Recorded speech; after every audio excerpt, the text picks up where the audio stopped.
On November 10, 2018, the Mollis family of Irville, Iowa was going about their daily chores on the farm. After a while, the father sent his son to the barn to check on his mother. When the boy went inside, he discovered a scary picture. Emmy Lynn Fuller was born February 23, 1979 to Robert and Peggy Fuller. She grew up in the neighborhood of Elder, Iowa, and graduated from high school in 1997. After that, the girl majored in nursing.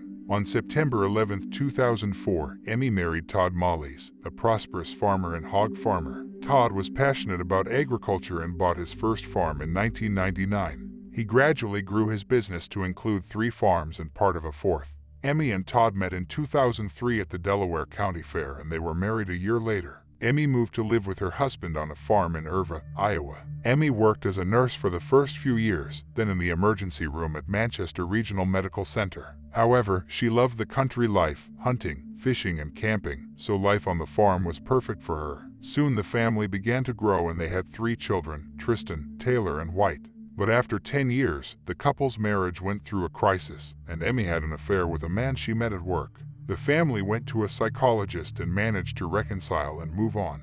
However, Emmy left her job as a nurse to devote herself to her home, her children, and helping with household chores. Todd's behavior became more controlling and Emmy had to report to him about her plans. Some friends claimed that Emmy had a list of friends approved by Todd and that all of their meetings were planned. This situation was so extreme that friends referred to Emmy as Todd's prisoner. Since extreme is almost never good, this new lifestyle was suffocating Emmy, and in 2018, it reached a tipping point.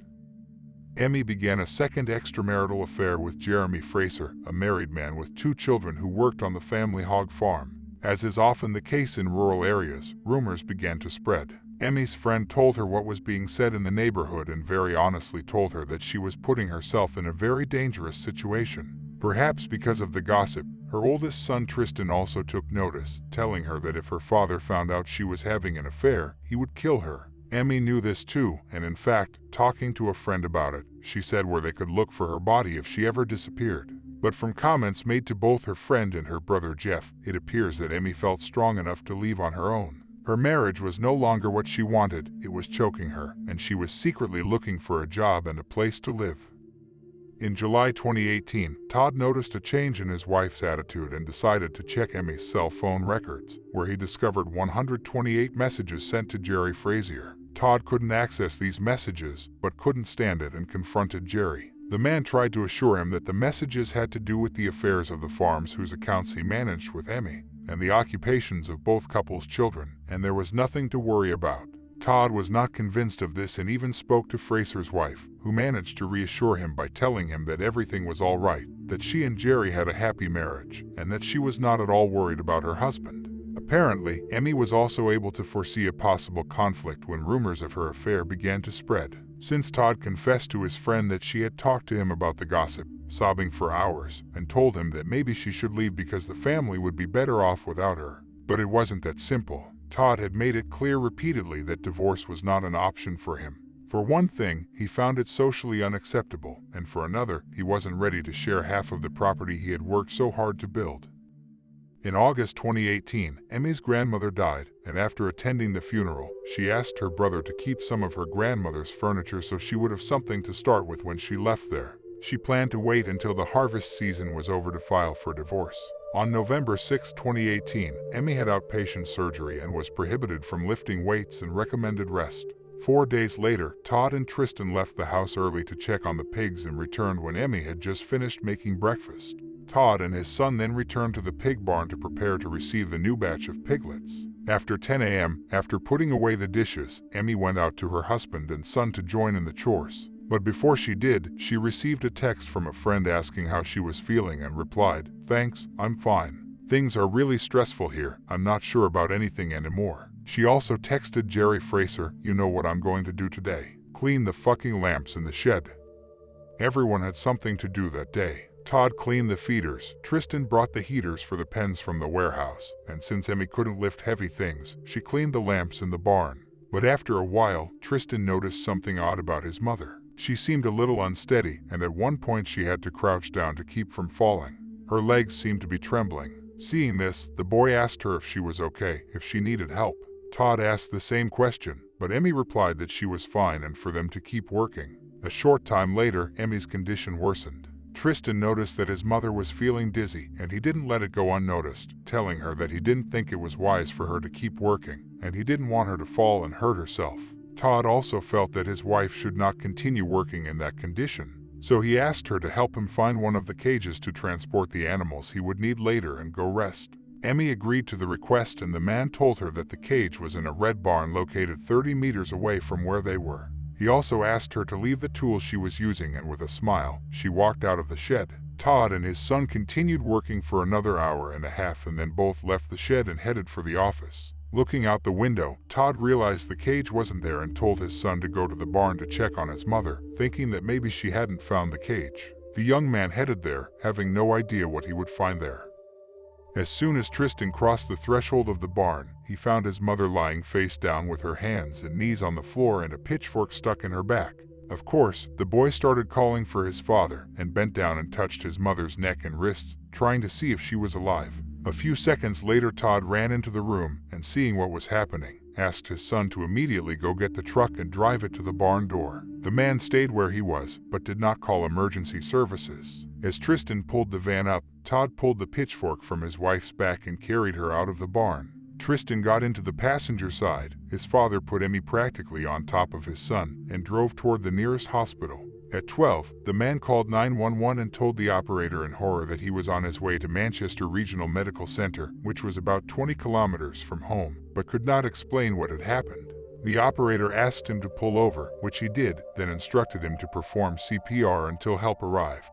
Todd leaned back in his seat and began CPR on his wife. A few minutes later, police officer Luke Thompson arrived on the scene and pulled the bloodied woman out of the van, placed her on the ground, and continued CPR while questioning her husband about what had happened. Todd said he wasn't sure, but suspected that Emmy had gotten dizzy and accidentally fell on the pitchfork. Moments later, an ambulance arrived, and several bystanders stopped at the scene, including acquaintances of the Mullis family. Todd sent Tristan home with one of the acquaintances. The police followed the boy, and the husband got into another neighbor's car, and they followed the ambulance to the hospital where Emmy was pronounced dead. In the hours and days that followed, investigative work was carried out at the Mullis farm. The site was surveyed centimeter by centimeter, photographed, and the police found the pitchfork on which Emmy was said to have fallen by accident. However, this version was soon doubted. The medical examiner conducted an initial examination of Emmy's body and noted injuries on her chin, cheek, knees, and knuckles. On her back, the examiner found 6 stab wounds. Since the information received stated that the victim had fallen on a pitchfork, the doctor asked to see it. When he was shown the pitchfork, everything changed. The pitchfork had 4 tines, so it was impossible for it to have made 6 holes as a result of a single blow. In addition, there were impact marks on Emmy's chin, but not on a surface like the barn floor. The doctor contacted the state forensic pathologist and asked him to perform an autopsy on the body. A Delaware County Sheriff's deputy was made aware of the case and accompanied the investigation at the family's farm, and the autopsy of Emmy's body performed 2 days later. The medical examiner determined that the wound on Emmy's left arm could have been sustained in defense and was consistent with a fight, as were the wounds on the woman's chin, cheek, and ear. Even more interesting, however, was the examination of the stab wounds on her back. The pitchforks had penetrated so deeply that they had gone through Emmy's breast implant and exited through her rib cage, as well as puncturing her lung and liver. But the most striking thing was that there were 2 different types of wounds. 4 of them pointed in one direction, while the other 2 appeared to have been made in the opposite direction. The medical examiner determined that Emmy's body had been hit with a pitchfork 2, maybe 3 times. That's when everyone realized it was not an accident, but a murder. A homicide investigation at Mullis Farms was not usual for the locality. Police requested assistance from the Iowa Division of Criminal Investigation. During a search of the Mullis farm, all electronic devices, including Todd's cell phones, computers, and iPad were seized, as well as the farm's surveillance system, including 2 cameras covering the property. Security footage revealed that video from the camera pointed at the red barn stopped on Oct 29 and resumed on Nov 11, 1 day after the incident. While searching the victim's phone, investigators also noticed the number of text messages addressed to Jerry Frazier. However, the man was ruled out as a suspect because a check of his phone revealed that he was at his home, a 45-minute drive from the crime scene, at the time of the crime, and his son confirmed he was with him all day. His wife was also ruled out as a suspect. However, an analysis of Todd's iPad revealed some interesting information. In late 2017, Todd's Google account revealed searches on the characteristics of adulterous women, adultery, infidelity, as well as signs of unfaithful women and murders that were common centuries ago. Since about January 2018, strange search queries have been found, such as how to make sure your children are really yours, do DNA testing at home, or how to do DNA testing without the mother's knowledge. 4 days before Emmy's death, search queries such as what to do about large open wounds on the body, location of body organs, and others appeared, and most of these queries were conducted in the early morning hours. This information became an important part of the investigation. During initial interviews with police officers, the man, Todd, claimed to have a happy marriage. The couple's relationship was strong and close, and they rarely quarreled. However, when it was determined 6 days into the investigation that Emmy had not fallen on the pitchfork but had been assaulted by someone else, Todd changed his statement. He stated that although he did not know what had happened, he thought that his wife had accidentally fallen on the tool because she had become dizzy a few minutes before. Todd admitted that they had problems in their marriage due to her infidelity a few years ago. However, he claimed that they had overcome those problems, that their marriage was strong, and that he believed Emmy when she told him that she had nothing going on with Jerry Fraser. Despite this, the police found too much evidence pointing to Todd, and he had too much to lose in the divorce. There are serious problems with the conclusions drawn from Tristan's testimony and Todd's behavior related to his actions that day. Initially, Tristan claimed that his father was always in sight after Emmy left the barn. However, during the second interview, Tristan remembered that he had left the barn for a short time to get a drink of water and returned, and at that time his father was in the barn. Even so, the time was too limited to commit the murder and come back, as Tristan claimed he was only gone for about 2 minutes. In addition, investigators analyzed Todd's actions on the day he sent his son to the barn to look for Emmy. The question that came up was why Todd thought that after an hour and a half, the woman could still be in the barn. It raised suspicion, as if he might have hoped someone else would find Emmy's body. It also raised suspicion about his calmness and lack of excitement when he was told that there was evidence of his guilt. However, it should be noted that people's reactions to stress and accusations can vary and may not always provide concrete evidence.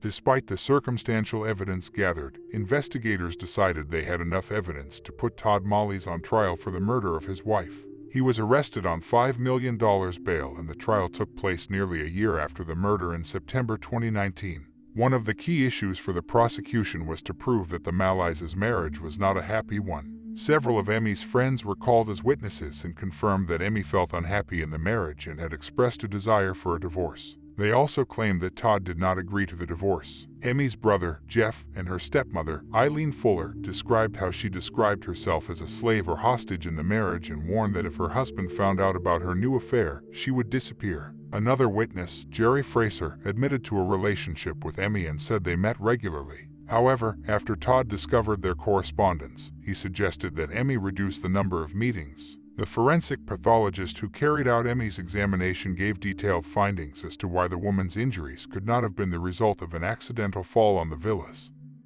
In court, contrary to the expectations of many, Todd testified for about 3 hours. During his testimony, although he was not particularly eloquent, he was calm and unflappable. He maintained that their marriage was fine and that they had successfully navigated the episode of Emmy's infidelity that occurred in 2013.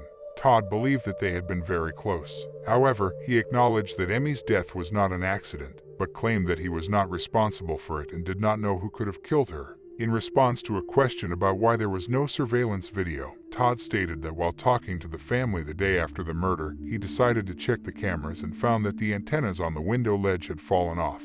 He speculated that the cats may have damaged them in their search for heat, since there was a space heater directly below that window. Todd also denied knowing about Emmy's affair and denied being the author of the strange and suspicious internet searches. He said other family members also had access to the iPad, but could not claim who might have performed those search queries. When asked why, upon discovering that his wife was injured, he did not call emergency services but instead pulled the pitchfork out of her back, carried the body and put it in a truck for transportation, Todd said he was only thinking about how to help her and get her to the hospital.